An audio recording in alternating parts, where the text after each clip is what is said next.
नमस्कार, मैं हूं माही कुमारी और आप देख रहे हैं न्यूज़ फ्रेम। बिहार में लगातार हॉस्टल कांड का मामला सामने आ रहा है। कभी नीट छात्रा जो कि जहानाबाद से पढ़ने के लिए आई थी, अब एसआईटी गठन की गई थी, लेकिन अब तक मामले में कुछ भी अपडेट नहीं दिया गया है। जी हाँ, बस पोस्टमार्टम रिपोर्ट जो थी वो आई है और उसको डबल चेक करने के लिए एम्स में भेजा गया है, दिल्ली एम्स में। लेकिन सिर्फ बिहार में एक यही छात्रा नहीं है, बल्कि लगातार बिहार से कई रेप केस के मामले सामने आए हैं।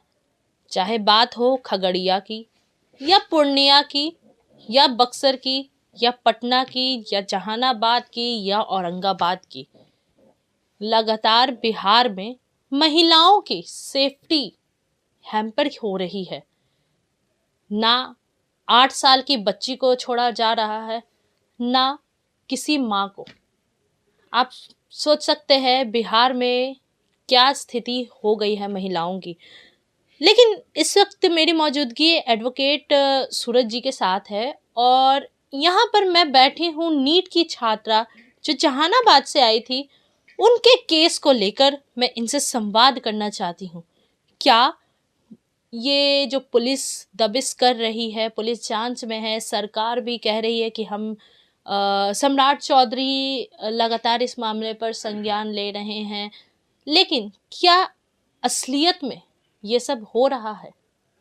क्या साक्ष्य को छुपाए नहीं जा रहे थे या जा रहे हैं? हम संवाद करेंगे सूरज जी से। बहुत बहुत धन्यवाद सर हमारे चैनल से जुड़ने के लिए। आपको भी बहुत बहुत धन्यवाद अपने इस प्लेटफॉर्म से मुझे अपनी बात रखने का मौका देने के लिए। अभी आपने सुना होगा, काफ़ी चर्चित है शंभू गर्ल्स हॉस्टल कांड पटना कंकड़बाग का। तो क्या लग रहा है, क्या क्या कुछ आप मतलब पहले सोच रहे हैं इस केस के बारे में? आप एडवोकेट हैं, आप केस लड़ते हैं हाई कोर्ट में, तो क्या कुछ आपको नज़र आ रहा है इस केस में? देखिए मैडम, जैसे जघन्य अपराध के लिए हमारे समाज में कोई जगह नहीं होनी चाहिए जी। सिर्फ यही मामला ही नहीं, देश में कहीं भी किसी भी महिला, किसी भी उम्र की महिला, बच्चियों के साथ जो ये घृणित घटना घट रही है, वो हमारे सभ्य समाज के लिए और हमारे मानव सभ्यता में हमारे हिसाब से एक बदनुमा दाग है, जिससे किसी को इनकार नहीं होना चाहिए। जी। और ऐसे केसेस में भी अगर कोई जो आरोपी हैं, उनकी जाति, उनका धर्म, उनका संप्रदाय जो लोग देखते हैं, हमारे हिसाब से वे लोग एक मानसिक बीमारी से ही ग्रसित हैं, इसके अलावा और कुछ भी नहीं है। लेकिन अच्छा, हम आते हैं साक्ष्यों पे। क्या लग रहा है, क्या जो साक्ष्य पहले सामने रखे गए थे और अब एसआईटी गठन की गई थी और उसमें पोस्टमार्टम रिपोर्ट दे दिया गया, हालांकि परिजनों को, जो कि पहले नहीं दिया जा रहा था, तो अब तो सेकंड ओपिनियन के लिए भी भेज दिया गया। तो क्या लग रहा है, क्या सरकार और प्रशासन, शासन प्रशासन दोनों मिली भगत है? क्या किसी चीज को छुपाया जा रहा है?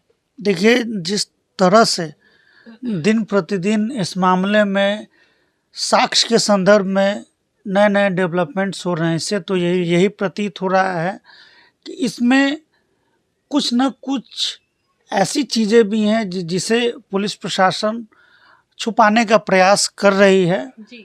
जिसमें मैं भी आप ही लोग के न्यूज़ पोर्टल्स के माध्यम से इस मामले को मैं देख रहा था। जी। कि बहुत शुरू में तो इन्होंने कहा कि ये आत्महत्या हो सकता है। जी। उसके बाद किसी और थ्योरी पे ये लोग गए। जी।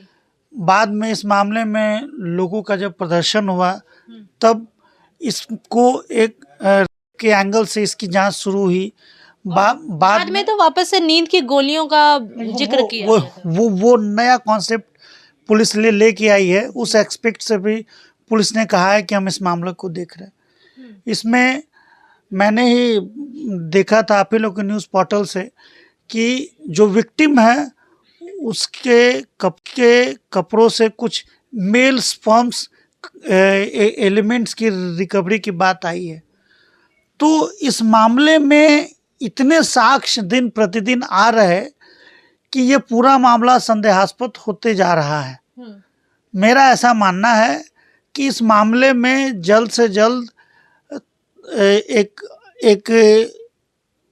इंडिपेंडेंट जांच एजेंसी से इसकी जांच कराई जाए, एक इसमें जो चार्जशीट है वो दाखिल कराया जाए और जो भी अभियुक्त हैं उनका केस फास्ट ट्रैक कोर्ट में डाल के जल्द से जल्द इस मामले का निष्पादन किया जाए, जिससे जो सच है वो जनता के सामने आ सके। लोगों का कहना है कि इसमें प्रशासन शासन दोनों मिली भगत है। तो आपको क्या लग रहा है, कुछ छुपाया जा रहा है, कुछ छुपाने की कहीं कोशिश तो नहीं की जा रही है? देखिए मैडम, जिस ढंग से रोज इस मामले में नए तथ्य सामने आ रहे हैं, इसमें पुलिस प्रशासन का जो रोल है वो संदेहास्पद प्रतीत होता है। बल गलाने की कोशिश की जा रही है, आप कहना चाह रहे हैं? ऐसा लग तो रहा है मैडम, इसीलिए लोगों में पुलिस प्रशासन के प्रति अविश्वास का भाव है, इससे इनकार नहीं कर सकते। बात तो एक छात्रा की थी जहानाबाद से जो आई थी, लेकिन बिहार में और भी ऐसे केसेस है और पटना में ही एक और गर्ल्स हॉस्टल का मामला सामने आया है जिसमें एक छात्रा ने अपने आत्महत्या कर ली और लेटर भी छोड़ा है और कहीं ना कहीं डिप्रेशन बताया जा रहा है इसको।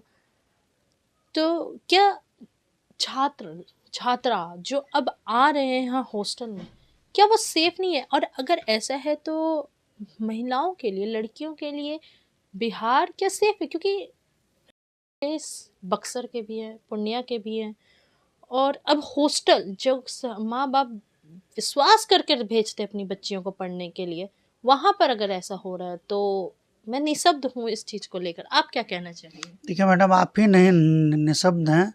ऐसे मामले को देखकर हमारे समाज के जो भी संभ्रांत वर्ग हैं, जो भी लोग हैं, सबको शर्मसार होना चाहिए कि हम अपने समाज के बच्चियों को भी सुरक्षा नहीं दे पा रहे हैं।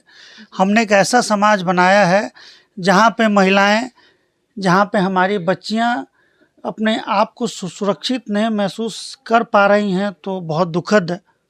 इससे ज़्यादा क्या कहा जाए। और जिस ढंग से हमारा प्रशासन इन सारी चीज़ों को देख रहा है, इन सारे केसेस में पुलिस प्रशासन द्वारा अनुसंधान किया जा रहा है, वो इन सारी चीज़ों को और दुखद बनाता है।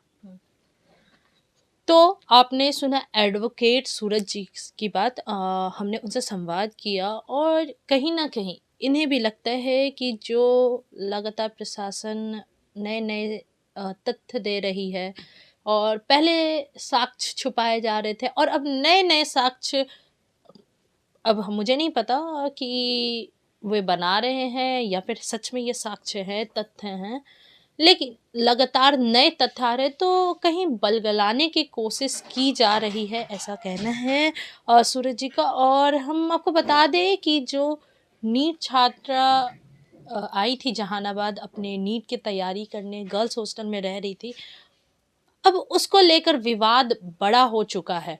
लगातार गर्ल्स हॉस्टल में माँ बाप अपने बच्चियों को पढ़ाने से मना कर रहे हैं। हॉस्टल्स अब खाली होता नज़र आ रहा है। तो आप सोच सकते हैं कि एक ऐसी केस ने महिलाओं के पैरों में वापस से, लड़कियों के पैरों में वापस से जंजीर बांध दी है। फिलहाल के लिए इतना ही। ऐसे ही तमाम खबरों के लिए जुड़े रहे हमसे। मैं माही कुमारी, न्यूज़ प्रेम, पटना से।